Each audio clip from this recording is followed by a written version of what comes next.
जमीन के ऊपर बसा है।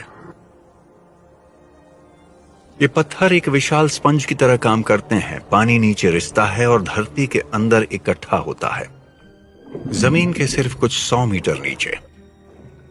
ये छुपा हुआ स्पंज पानी को धीरे धीरे सोखता रहता है और ऐसा कई सालों तक चलता रहता है।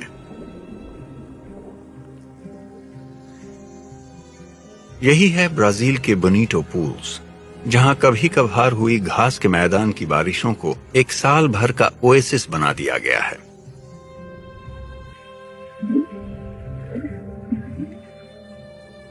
मछलियों के लिए ये एक पनाहगाह है और सबसे बड़ी मछलियां हैं पिरापटांगा। ये 4 किलो तक भारी हो सकती हैं और इनका पेट हमेशा खाली रहता है। पानी में इतनी खुराक नहीं है कि सबका पेट भर जाए। शायद इसका हल ऊपर मिल जाए, लेकिन ये इतना आसान नहीं होगा।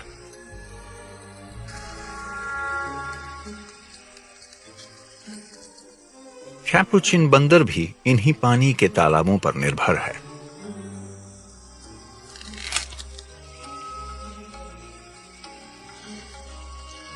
इन तालाबों की वजह से कुछ पेड़ों में पूरे साल फल लगते रहते हैं और बारिश के बीच के मौसमों में ये बंदरों की जिंदगी का सहारा है। मछलियां अपने सिर पर मंडराने वाले बंदरों के बारे में एक और बात जानती हैं।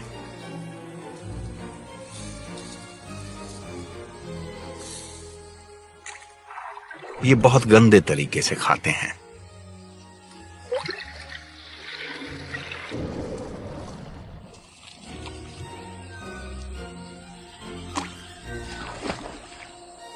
इस ओएसिस में एक और भूखा शिकारी भी आता है, एक एनाकोंडा, जिसका वजन 200 किलो से ज्यादा है।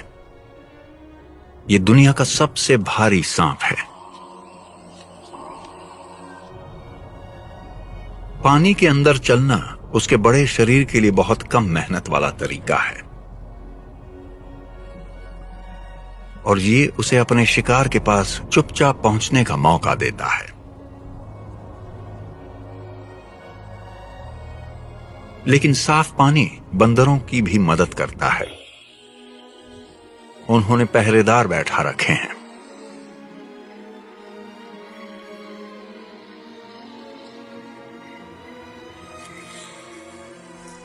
एक युवा कैपुचिन के लिए अब भूख बर्दाश्त से बाहर है।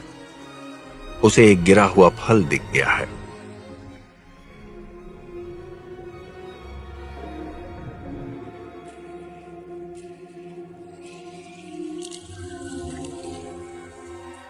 एनाकोंडा के पास बस एक मौका होगा।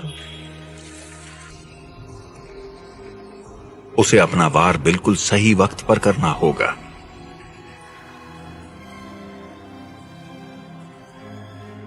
जैसे ही सूरज की रोशनी पानी पर पड़ती है, पहरेदार दुश्मन को देख लेता है।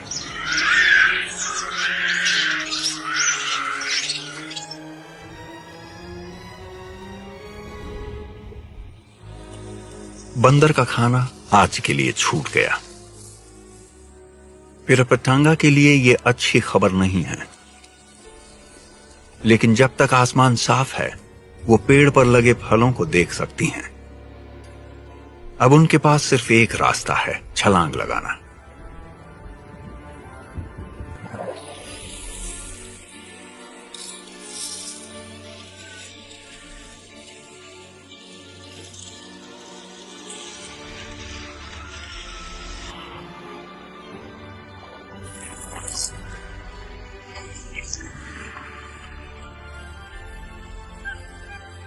ये पानी से 1 मीटर ऊपर तक छलांग लगा सकती हैं।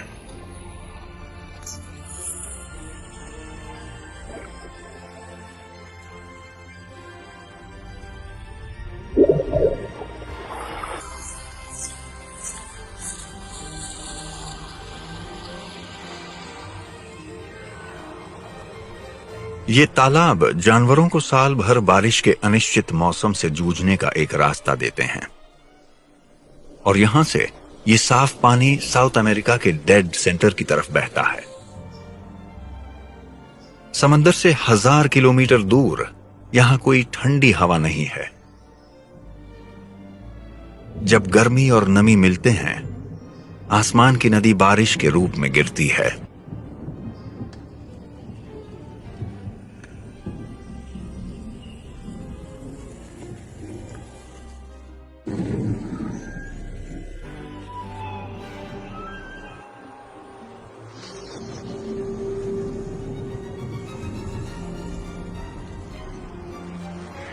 जैसे जैसे ये बूंदें तेज बारिश में बदलती हैं, नदियां अपने किनारे तोड़ देती हैं।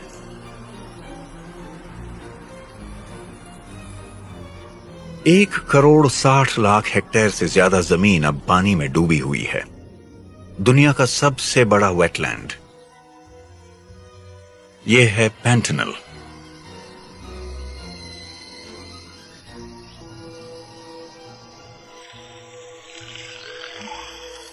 लेकिन इतनी ऊंचाई तक पानी भरने की वजह से एक मादा जैगुआर के पास अब शिकार करने की जमीन कम हो गई है।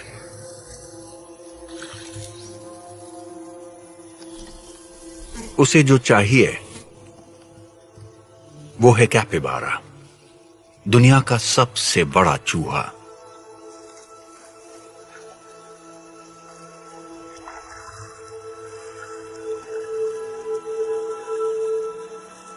एक वयस्क कैपिबारा 60 किलो से ज्यादा भारी होता है। जैगुआर के लिए एक भरपूर खाना।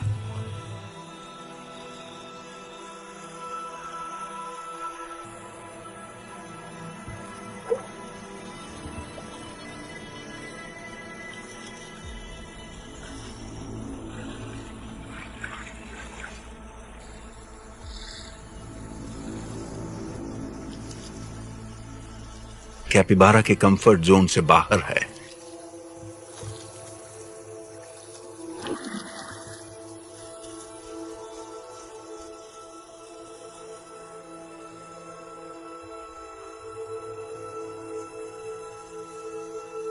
जैगुआर कैपिबारा से ज्यादा तेज दौड़ सकता है, लेकिन सिर्फ सूखी जमीन पर।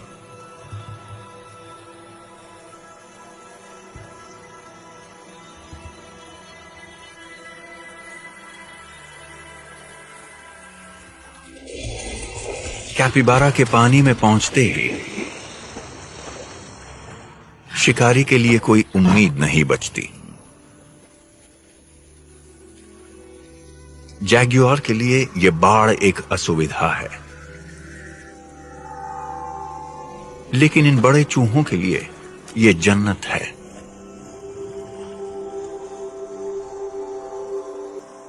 कैपिबारा पानी में रहने वाला जानवर है और हमेशा पानी के बहाव के साथ बंधा रहता है।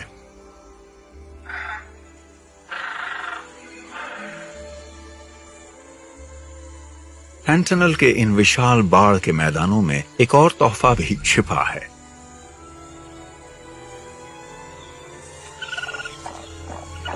पानी अब पोषक तत्वों से भरपूर मिट्टी को दूर दूर तक फैला चुकी है।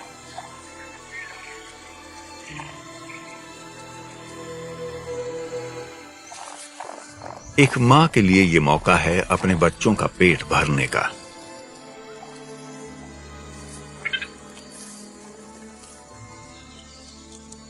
कुआटी की नाक बहुत तेज होती है। ये सूंघने और मिट्टी खोदने के काम आती है। बारिश ने जमीन को गीला कर दिया है। अब ये नरम है और इसे खोदना आसान है।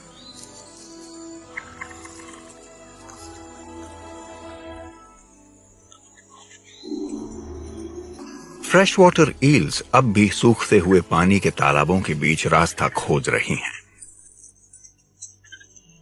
एक क्वाटी के लिए यह बहुत पोषक खाना है,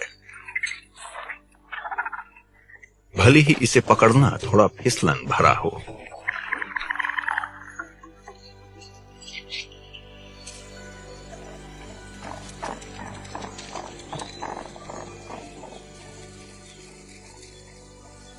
मां अपनी पूंछ खड़ी रखती है ताकि बच्चे उसे देख सकें। उसके सबसे छोटे बच्चे को गीली घास ज्यादा पसंद नहीं है।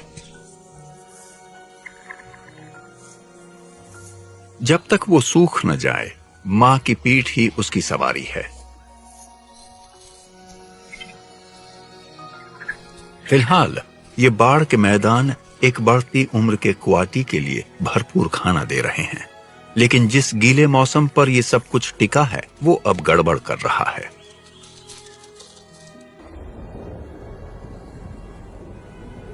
साउथ अमेरिका में बारिश लाने वाली ये आसमान की नदी अब उतनी भरोसेमंद नहीं रही। उत्तर में अमेज़न रेन फॉरेस्ट की भारी कटाई हो रही है। जितने कम पेड़ बचेंगे उतनी ही कम नमी हवा में छोड़ी जाएगी। साउथ अमेरिका का जंगली मौसम अब उतना स्थिर नहीं रहा। हैंटनल पिछले कुछ दशकों में अपना 1/3 फ्लड जोन खो चुका है।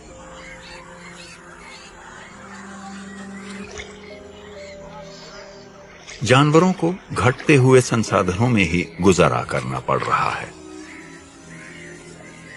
हर साल जैसे ही पानी घटता है, मछलियों और मेंढकों की तादाद गिरती है। भूखे कैमन को अब खाने के इंतजार में महीनों गुजारने पड़ सकते हैं। लेकिन अब अमावस्या के साथ कुछ नए मेहमान भी आए हैं। Hoc moths. उन्होंने नेविगेशन के लिए चांद को कंपास बनाकर और दक्षिण की ओर हवा के रुख के साथ साथ उड़ते हुए 300 किलोमीटर से ज्यादा का सफर तय किया है। सफर की थकान से प्यासे ये पतंगे पानी पीने के लिए किनारे पर उतरते हैं।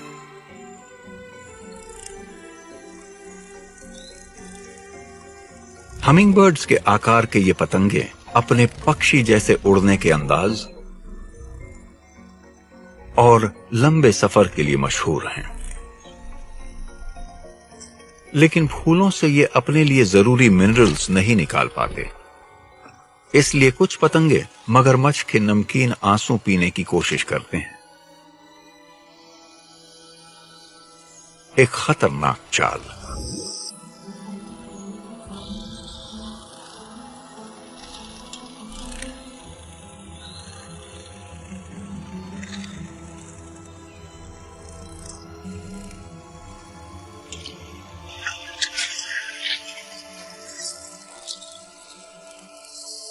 पतंगों का आना इस बात का इशारा है कि साउथ अमेरिका की मौसम प्रणालियां अब अपने चक्र के आखिरी मोड़ पर पहुंच चुकी हैं।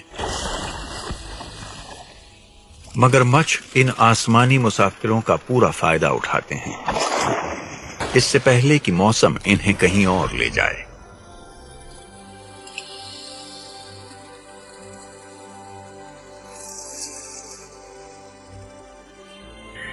फिलहाल बादलों की यह नदी आगे बढ़ चुकी है, लेकिन पेड़ पौधों में भारी मात्रा में पानी